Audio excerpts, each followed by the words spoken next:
नमस्कार. मालिकेच्या आजच्या भागामध्ये आपल्याला पाहायला मिळणार आहे की मुक्ता आदित्यचं मन कशा प्रकारे जिंकते. सावनीने कितीही डाव केले तरीही मुक्ता सावनीची वाट लावत आदित्यचा प्रोजेक्ट कशा पद्धतीने पूर्ण करते. त्याचबरोबर सागरवरती अधिकार गाजवणाऱ्या नवऱ्याचा हक्क सांगणाऱ्या सावनीच्या कानाखाली मुक्ताने जाळ काढलेला आहे. तर हे आपल्याला या व्हिडिओमध्ये पाहायला मिळणार आहे. त्यासाठी हा व्हिडिओ शेवटपर्यंत पहा. तर इकडे सागरने बेडरूममध्ये एक साडी ठेवलेली असते आणि त्याच्यावरती चिठ्ठी ठेवलेली असते की मुक्ता, हे माझ्या खास बायकोसाठी आणि ही साडी नेसून तुम्ही टेरेसवरती या. सागरने घरातील सर्वांना मूव्हीसाठी पाठवलेलं असतं आणि हा सगळा प्लॅन म्हणजे हे जबरदस्त असं सेलिब्रेशन मुक्तासाठी केलेलं असतं. कारण मुक्ताने मुलांचं मन जिंकलेलं आहे. मुक्ता घरासाठी एवढं करते. सागरला पण बदलवण्यामध्ये मुक्ताचा मोठा हात आहे. त्यासाठी सागर हे सर्व करत असतो. तर इकडे आपल्याला पाहायला मिळतं की मुक्ताने हे सगळं छान असं केलेलं असतं.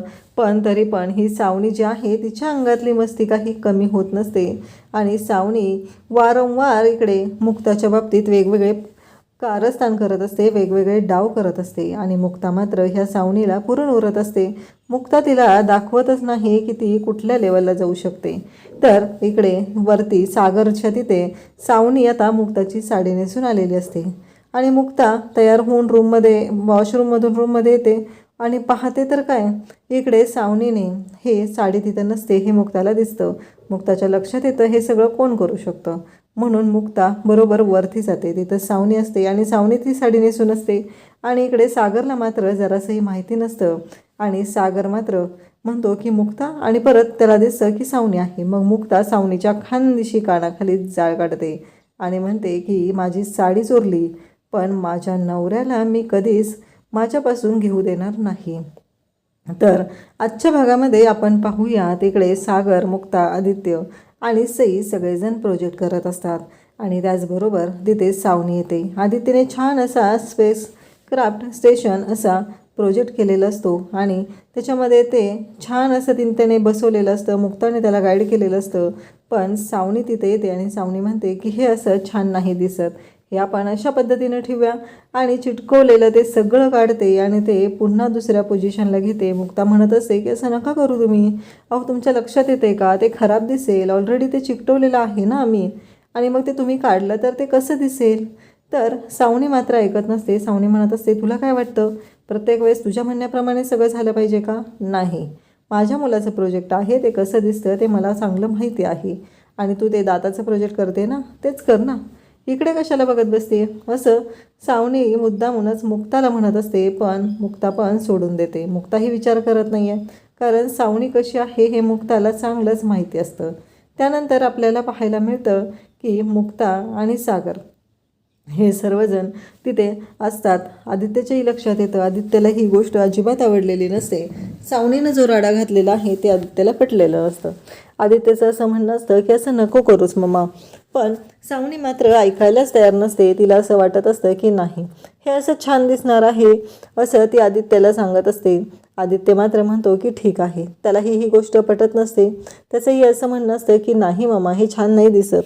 परंतु सावनीचं असं म्हणणं असतं की नाही, तुला मुक्ताने सांगितलेलं आवडतंय का, नाही तसं नाही होणार, मी तुला सांगते ना, माझ्या मुलाच्या प्रोजेक्टचं मलाच कळतंय ना. इकडे आपल्याला पाहायला मिळतं की लकी आणि आरती भेटलेले असतात. लकी एक सिम कार्ड आरतीला देतो आणि सांगतो की यानंतर मला या नंबरवरून फोन कर. आरती म्हणते का, काय झालं.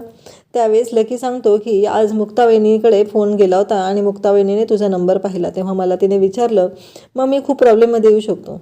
आरती म्हणते अरे पण प्रॉब्लेम काय आहे, आपल्या नात्याबद्दल तू घरी का सांगत नाही आहे. त्यावेळेस लकी म्हणतो की आत्ता नको, सांगूया आपण. तर आरती म्हणत असते की अरे मग मी बोलू का मुक्ता मॅमशी, मला काहीच प्रॉब्लेम नाही, मी बोलते त्यांच्याशी आणि मग सगळं सॉल्व्ह होईल ना. पण लकीला मात्र इकडे या आरतीशी लग्नच करायचं नसतं. त्याला फक्त तिला अंधारात ठेवायचं असतं आणि तेच काम तो करत असतो. त्यानंतर आपल्याला पाहायला मिळतं इकडे प्रोजेक्ट छान तयार झालेला असतो आणि मुक्ता प्रोजेक्टचे फोटो काढत असते. त्यानंतर आदित्य, सागर आणि सई या तिघांना एकत्र प्रोजेक्टच्या जवळ उभं करते आणि त्या तिघांचा फोटो घेते. त्यानंतर आदित्य आणि सईला सांगते की आत्ता तुम्ही ना इथे थांबा, तुमच्या इंडिव्हिज्युअल फोटो आपण तुमच्या प्रोजेक्टसोबत घेऊया असं मुक्ता सांगते. आणि मग आदित्यलाही आनंद होतो आणि आदित्यही खुश होतो. तो म्हणतो की चालेल आणि मग तो प्रोजेक्टचा फोटो काढण्यासाठी तिथे मुक्ताने सांगितलेलं आहे तसं उभा राहतो. छान असे फोटो काढलेले असतात आणि आता सई आणि आदित्य म्हणत असतात की आता झोपायचं आहे. मुक्ता त्यांना म्हणालेली असते, आज दमला नाही आहेत का, इतक्या वेळ प्रोजेक्ट केला, एवढं सगळं केलेलं आहे, चला चला झोपायला चला. आणि नेमका सागर जाऊन दारात उभा राहतो. सागरला तसं पाहून सई आणि आदित्य म्हणतात, हे काय आता पप्पा. तेव्हा सागर म्हणतो, जेव्हा तुमची गाडी सोडली जात नसते, एखादी गाडी तुमची थांबवली जाते, तेव्हा काय करायचं असतं. आदित्य म्हणतो, टोल भरायचा असतो. आणि मग इकडे आता आदित्य आणि सई सागरच्या दोन्ही गालांवरती पप्पी देतात आणि तिथून निघून जातात. त्यांना हा टोल भरावा लागतो. त्यानंतर आपल्याला पाहायला मिळतं की इकडे सावनी म्हणत असते, काय माझी सगळी वाट लागली आहे, रोज भांडी करा, भाज्या निवडा, स्वयंपाक करा. हा आदित्य पण सारखं मला म्हणत आहे की या घरातल्यांसाठी हे कर ते कर, पण माझ्या हाताची नखांची वाट लागलेली आहे. मग ती पर्स उघडून बघते, तिच्या पर्समध्ये काही पैसे असतात आणि ती म्हणते की मग एवढ्यामध्ये माझं पेडिक्युअर होऊन जाईल आणि मी उद्या जाते आणि मॅनिक्युअर पेडिक्युअर करून घेते, असं ती म्हणत असते. इकडे आदित्य आणि सई झोपायला गेलेले असतात. तेव्हा सागर आणि मुक्ता दोघंही रूममध्ये असतात. तेव्हा मुक्ता तो पसारा आवरत असते. तेव्हा सागर म्हणतो थँक्यू. तेव्हा मुक्ता म्हणते, कशासाठी, हा पसारा तुम्हाला आवरायला सांगितलेला नाही आहे म्हणून. तेव्हा सागर म्हणतो की नाही, त्यासाठी नाही आहे, तुम्ही माझ्या मुलांसाठी एवढं सगळं करता त्यासाठी मी थँक्यू म्हणतोय. तेव्हा मुक्ताला वाईट वाटतं. मुक्ता म्हणते, तुमची मुलं म्हणजे माझी कोणीच नाही आहेत का. तेव्हा मुक्ता थोडीशी रडवेली होते, ती नाराज होऊन बसते. तेव्हा सागर तिची समजूत घालू लागतो, तसं नाही म्हणायचं मुक्ता, मला आपल्या मुलांसाठी. मुक्ता म्हणते की तेवढी गुणी मुलं आहेत.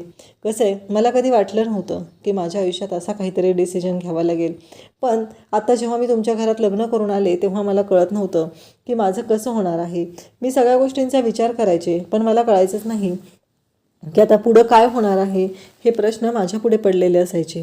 मी टेन्शनमध्ये असायचे, मला कळायचं नाही की नक्की काय निर्णय घ्यायचा आहे, काय करायचं आहे, असं सगळं मुक्ता सांगत असते. आणि त्यात तुमच्या रागाने तर मला कळायचंच बंद झालेलं होतं. हे सगळं मुक्ताचं बोलणं चालू असतं. आणि त्याचवेळी सागर म्हणतो की बरोबर आहे, कारण मी तुमच्याशी चुकीचंच वागत होतो ना, आणि या घरातलं वातावरण यांच्याशी सगळ्यांशी मिळवून घेणं. पण हे सगळं मला कळलं कधी, ह्या सगळ्यातून मला कधी उपाय मिळाला. हे सगळं मुक्ता सांगते की माझी दोन्ही मुलं म्हणजे सईने मला खूप प्रेरणा दिली, सईमुळे हे सगळं शक्य झालेलं आहे. हे सगळं मुक्ता सागरला सांगत असते आणि त्याचबरोबर तिच्या डोळ्यात पाणी आलेलं असतं. तेव्हा सागर म्हणतो की माझ्यात इतका बदल होईल असं कधी मला वाटलंच नव्हतं. मी माझ्याच मुलांशी कसा वागायचो, आता मी माझ्या मुलांशी मैत्री केलेली आहे, त्यांच्याशी एवढं छान वागतोय, तेव्हा मला खूप छान वाटतंय, असं तो मुक्ताला सांगत असतो. मुक्ता पण खुश झालेली असते, मुक्तालाही छान वाटत असतं. मुक्ता सागरचा हात हातात घेऊन बोलत असते, त्याला म्हणत असते की खरंच आज मी तुमच्यामध्ये जो बाप बघितलेला आहे ना, तो खरंच खूपच जबरदस्त आहे. म्हणजे माझी मुलं आता इतकी आनंदात आहे त्याच्या बाबाबरोबर, त्यांचा बाबा त्यांच्याशी एवढं छान वागतो, या गोष्टीचा मला खरंच खूपच अभिमान वाटत आहे. दोघंही बोलत असतात. सागर आणि मुक्ता एकमेकांचं कौतुक करत असतात. सागर मुक्ताचं कौतुक करतो तेव्हा मुक्ता म्हणते, म्हणजे मी सागर कोळीशीच बोलते ना, म्हणजे हा कोणता सागर कोळी आहे, आणि हसू लागते. इकडे सावनी झोपलेली असते आणि मग तिचा अलार्म वाजतो. पहाटेचे 5 वाजलेले असतात. सावनी अलार्म बंद करते आणि पुन्हा झोपी जाते. सकाळी सगळी आता तयारी चालू असते. मुक्ता इकडे सईचं आवरून देत असते, नाश्त्याला तयार केलेलं असतं आणि सई तिचा प्रोजेक्ट तिच्या आजीला दाखवत असते. आजीला म्हणत असते की हे बघ, आम्ही असा प्रोजेक्ट बनवलेला आहे. तेव्हा सईचा प्रोजेक्ट बघून इंद्राला पण भारी वाटत असतं आणि आदित्य त्याचा प्रोजेक्ट घेऊन येतो आणि त्याच्या प्रोजेक्टमध्ये जे तिथे स्पेस त्याने चिकटवलेलं असतं ते तिथं काही राहिलेलं नसतं. आदित्यला खूपच वाईट वाटू लागतं. आदित्य म्हणतो की मुक्ता आंटी, हे काय झालं सगळं. आदित्यला वाईट वाटत असतं, तो विचार करत असतो आणि सगळेजण तिथे येतात. आदित्य रडायला लागतो. आदित्यला प्रश्न पडलेला असतो की हे सगळं कशामुळे झालेलं आहे, नक्की असं का झालं, हा प्रश्न तो स्वतःला विचारत असतो. त्यावेळेस इकडे सई सांगते की सई म्हणू लागते, काल ना सावनी मामाने ते काढलं होतं, पण ते परत बसवायचंच राहिलं ना तिच्याकडून, म्हणून ते निघलं असणार आहे. आदित्य रडत असतो, आता माझ्याकडे वेळच नाही आहे, सगळी मुलं आज प्रोजेक्ट सबमिट करणार आहेत आणि माझा प्रोजेक्ट सबमिट होणार नाही. त्याला खूप वाईट वाटत असतं, तो रडत असतो. त्याच वेळी तिथे सई असते, सावनी आलेली असते आणि मुक्ता, तू मुद्दाम केलेला आहे, माझ्या मुलांना त्रास देण्यासाठीच तू हे सर्व करत आहे, असं सावनी बोलत असते. त्याच वेळी सई, त्याचबरोबर सागर सर्वजण तिथं असतात आणि इंद्रामन पाहत असते. तेव्हा मुक्ताचं असं म्हणणं असतं की असं काही नाही आहे. आदित्य रडत असतो आणि तो म्हणत असतो की मला आज प्रोजेक्ट सबमिट करता येणार नाही. मुक्ता म्हणते की का नाही येणार बाळा, येणार तुझा प्रोजेक्ट तुला सबमिट करता, असं मुक्ता म्हणत त्याला होप्स देत असते. तेव्हा सावनी म्हणते की तू माझ्या मुलाला खोट्या होप्स देऊ नकोस, तर सावनीला मुक्ता म्हणते की का नाही द्यायच्या, आपल्याकडे 15 मिनटं आहेत की नाही, या 15 मिनटात प्रोजेक्ट तयार होईल. तेव्हा सावनी म्हणते काय पण काय बोलते 15 मिनटात. तेव्हा आदित्यला ती मुक्ता सांगू लागते की आदित्य काळजी करू नको बेटा, सगळं नीट होणार आहे. तुला माहिती आहे का, हा प्रोजेक्ट लगेच सबमिट करता येईल तुला, आजच्याच तो कम्प्लीटही होईल आणि आजच्याच तुला सबमिटही करता येईल, असं मुक्ता आदित्यला सांगत असते. आणि म्हणते की आता मी तुला एक आयडिया सांगते, तुझ्या डोक्यात जी आयडिया आहे ती सांग, कारण हे स्पेस स्टेशन बनवण्याची आयडिया पण आपणच शोधून काढलेली होती. आणि मग ती आदित्यला जवळ घेते, त्याच्या कानात एक आयडिया सांगते आणि त्याला म्हणू लागते की आता तुला ठरवायचं आहे की तुला कोणती आयडिया वापरायची आहे. आम्ही सगळेजण मदतीला येणार आहोत आणि तू तुझा प्रोजेक्ट सगळ्यांना एक्सप्लेन कर. जेव्हा तू सगळ्यांना प्रोजेक्ट एक्सप्लेन करशील तेव्हा सगळेजण तुला मदत करतील आणि 15 मिनटात प्रोजेक्ट तयार होईल. मग स्वाती, त्याचबरोबर कोमल, लकी सर्वजण तिथे येतात आणि 15 मिनटात प्रोजेक्ट कंप्लीट करायचं सगळ्यांनी आता तिथे टार्गेट सुरू घेतलेलं असतं आणि मुक्ता हे सगळं गाईड करत असते. त्यानंतर उद्याच्या भागामध्ये आपल्याला पाहायला मिळणार आहे, इकडे सावनीने मुक्ताची साडी चोरलेली आहे आणि ती टेरेसवर आलेली आहे. तेव्हा मुक्ताला राग येतो. मुक्ता येते आणि सावनीच्या कानाखाली खानदेशी जाळ काढते आणि म्हणते की माझी साडी चोरली पण माझा नवरा चोरण्याचा प्रयत्न करू नकोस, नाहीतर तुला तुझी लायकी दाखवेल. अशाच अपडेटसाठी चॅनलला सबस्क्राईब करा. थँक्यू.